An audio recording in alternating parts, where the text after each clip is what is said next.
আজকে সন্ধ্যাবেলায় একটা রেসিপি ট্রাই করলাম। খেতে কিন্তু ভীষণ মজা হয়েছিল। তো তোমাদের সাথেও শেয়ার করি কিভাবে করেছিলাম। আসলে প্রতিদিন বিকেলবেলাতে একটু ক্ষুধা লাগে সবারই। তো বিকেলের নাস্তার জন্য কিছু না কিছু খেতে হয়। প্রতিদিন এক ধরনের খাবার খেতে একদমই ভালো লাগে না।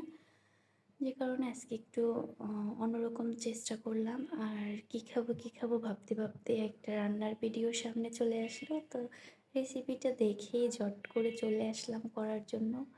ভাবলাম যে আজকে এই রেসিপিটাই করা যাক, দেখি কেমন হয়। এই প্রথমবারই করতেছি, তোমাদের সাথেও শেয়ার করি।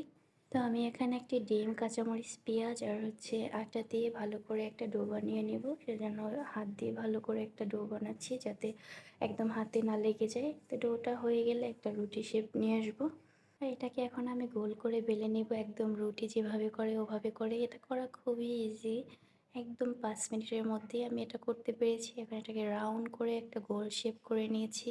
দেখো একটু মোটা রেখেছি যাতে একদম পাতলা না হয়। এখন আমি এটাকে একদম একটা পিৎজা শেপ দিয়ে ফেলবো, টুকরো টুকরো করে। আর একটা দিয়ে দেখো আমি কতগুলো পিস করে ফেলেছি। আমরা দুজন যেহেতু এটাই আমাদের হয়ে যাবে। তো ওটাকে সরিয়ে রেখে আমি আরেকটা ডিম নিয়ে বসে পড়ছি, এটাকেও ফেটে নিব।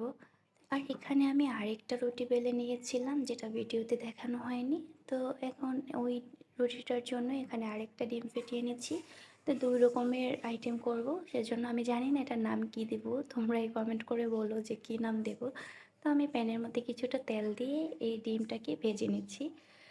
আর এক পাশ আমি লাল লাল করে ভাজবো। এক পাশ লাল লাল করে ভাজা হয়ে গেলে দেন হচ্ছে আমি এটাকে আবার উল্টে দেবো।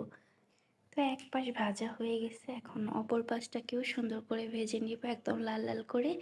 আর উপর থেকে আমি যে রুটিটা বেলে রেখেছিলাম ওই রুটিটা উপরে দিয়ে দিয়েছি। এখন এটাকে আবারও এপিট করে ঘুরিয়ে নেব। দেন হচ্ছে আমি এখানে কিছু কাঁচামরিচ, পেঁয়াজ, তার সাথে শসা, টমেটো অ্যাড করে দিয়েছি। এখন এটাকে সুন্দর করে 2 ভাঁজ করে দিলাম। তো তারপরে সাইড দিয়ে আমি তেল দিয়ে দিলাম। তেলটা দিয়ে এক পাশ ভালো করে লাল লাল করে ভেজে নেব। তো ওই সাইড ভাজা হয়ে গেলে দেন হচ্ছে আমি এটাকে উল্টে দেবো। তোমরা চাইলে এটা রেডি করে খেতে পারো। এটা খেতে কিন্তু ভীষণ মজা হয়েছিল। আর খুবই অল্প সময়ে আমি এটা করেছি। আর পেটে যেহেতু খিদে ছিল, তো তাড়াতাড়ি করার চেষ্টা করেছি, এই জন্য তাড়াতাড়ি করেই করতেছিলাম। এটা ভাজা হয়ে গেলে আমি আরেকটি রেসিপি করব, সেটাও তোমাদের সাথে শেয়ার করতেছি। আমার একটা আইটেম হয়ে গেছে। এখন আমি যে পিৎজা শেপ দিয়ে রেখেছিলাম ওইগুলোকেও এখন সুন্দর করে ভেজে নেব। ডিমের বাটার দিয়ে এটাকেও করা হয়েছিল। আমি এক পাশ এটাও লাল হয়ে গেলে দেন হচ্ছে উল্টে দেব। আর এটাও খেতে খুবই মজা হয়েছে, দেখো কত সুন্দর লাগতেছে। আর দেখে তো আমার এখনই খেতে ইচ্ছে করতেছিল, কিন্তু আমি খাইনি তখনও, কারণ আমার হাজব্যান্ডকে আমি আগে দিব।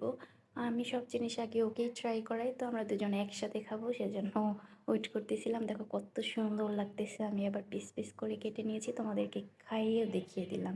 তোমাদের যদি খেতে ইচ্ছে করে বাসায় তৈরি করে খেতে পারো, কারণ আমি তো আর পাঠাতে পারবো না। তো ভিডিওটি যদি ভালো লাগে অবশ্যই লাইক কমেন্ট করে দিও। আজকে এই পর্যন্ত, আল্লাহ হাফেজ।